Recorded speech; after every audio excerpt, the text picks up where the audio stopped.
खुलुमबाय लोगोफोर, गोजोन फुंबिलि बयनिसिमबो। नोंथांमोनखौ गोदान भिडिअ'आव आरो फिन खेबसेबाव बयखौबो बरायनाय बावहरग्रोनाय जाबाय। आं दिनै नोंथांमोननि सिगाङाव 4 जुलाइ 2025 मायथाइ एबा 19 आसार दान 1432 मायथाइनि सानसेनि फानजामुथिखौ फरायथिनो लादों। आसा खालामो नोंथांमोनहा भिडिअ'खौ नायना मोजां मोनगोन।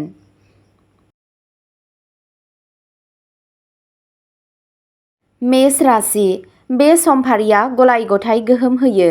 नोंथाङा गोदान खाबुफोर मोनगोन आरो बेफोरखौ बाहायनानै मुलाम्फा मोनगोन।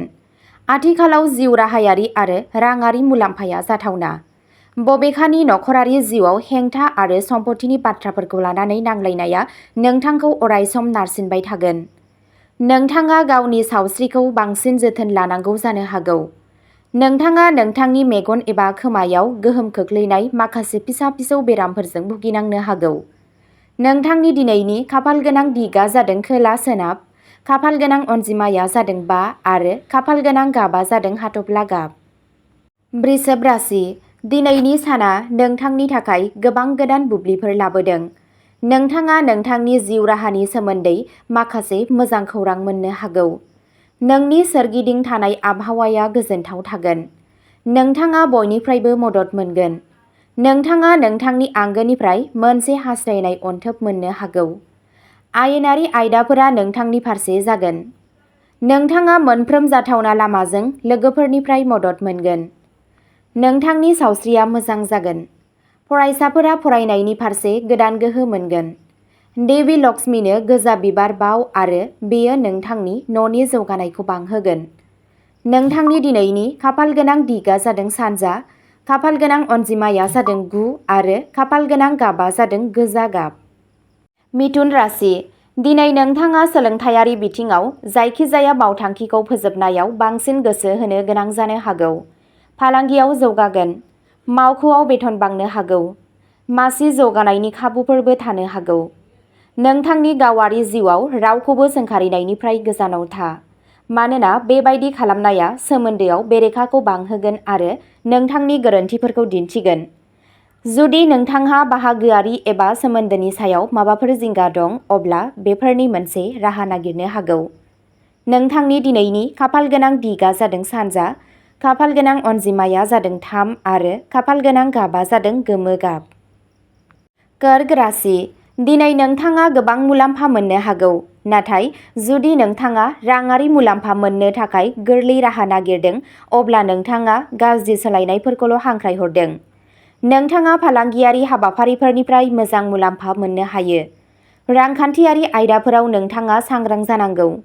जुदि नोंथांनि सानथांखिया गोरोन्थि गोनां, अब्ला नोंथांनि फालांगियारि पार्टनारजों नोंथांनि सोमोन्दोआ गाज्रि जानो हागौ। हाबा जायै सुबुंफोरा दिनै मोजां मोनलायनाय मोननो हागौ। खुरमा बाहागिफोरजों सोमोन्दोखौ साबसिन खालामनो थाखाय दिनैनि साना साबजाथाव। नखरारि जिउआ सोलाय-सोल' थागोन।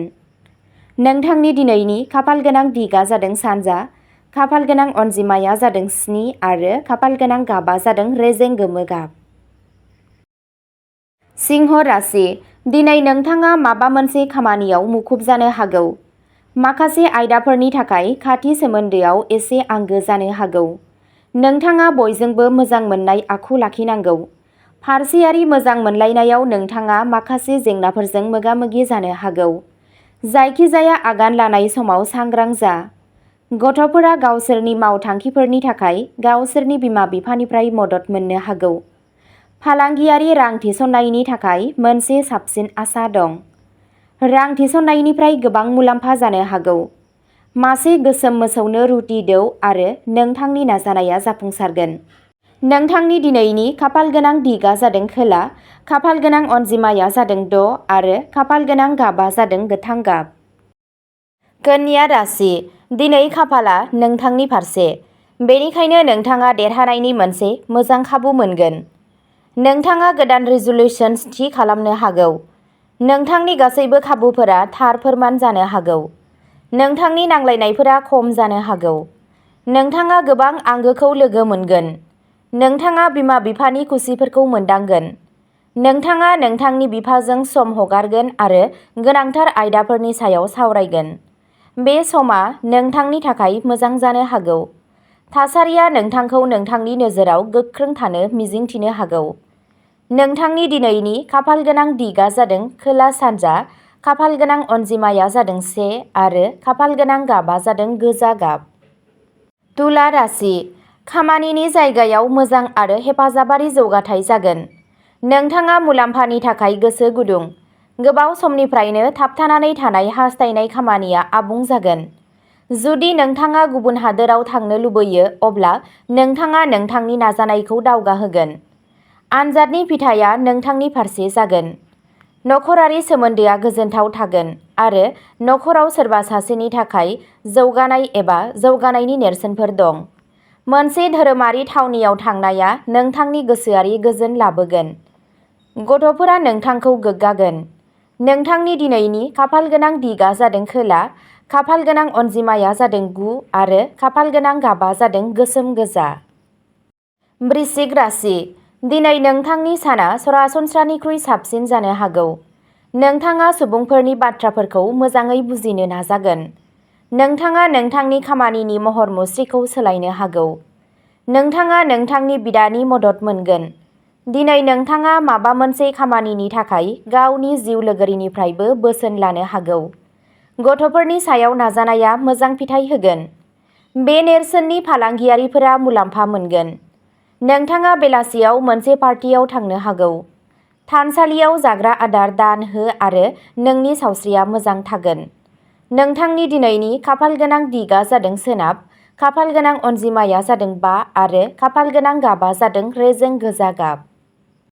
धनु राशि, दिनै नोंथाङा गोदान कन्टेक्टफोरनिफ्राय मुलाम्फा जानो हागौ।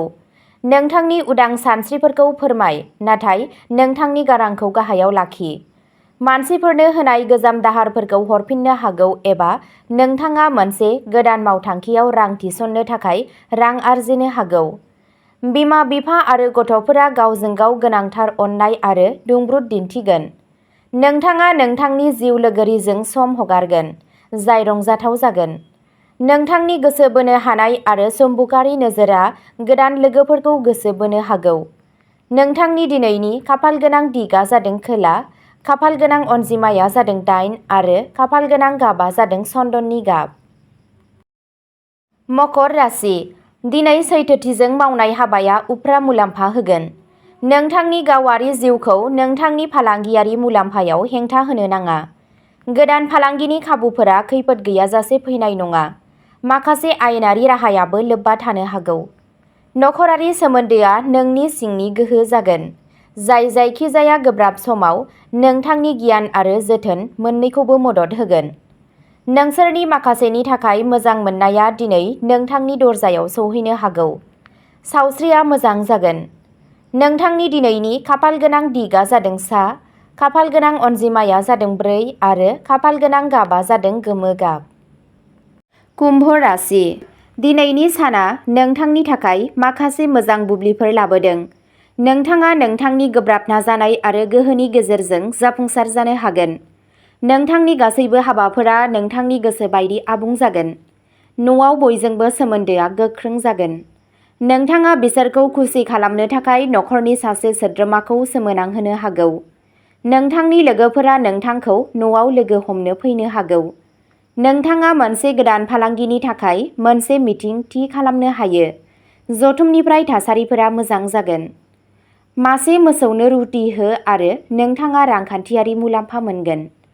नोंथांनि दिनैनि खाफालगोनां दिगा जादों खोला, खाफालगोनां अनजिमाया जादों 1 आरो खाफालगोनां गाबा जादों रेजें गोथां गाब।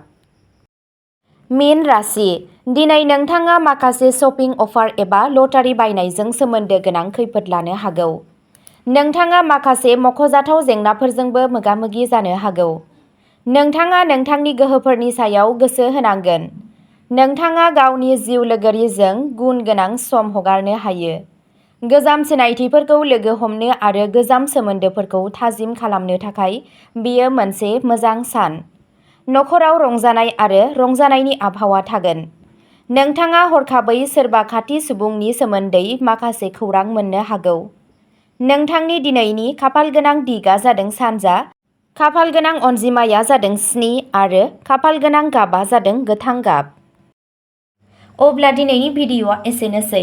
नोंथांमोनहा जुदि सानफ्रोमबो फुंबिलि समाव बेबादि फानजामुथि नायनानै मोजां मोनोब्ला सानफ्रोमबोनि फानजामुथिनि आपडेट मोननो थाखाय चेनेलखौ साबस्क्राइब खालामनानै लादो आरो भिडिअ'खौ मोजां मोनदोंब्ला अन्नानै लाइक, शेयार आरो कमेन्टबो खालामनानै होलांब्लानो जाबाय।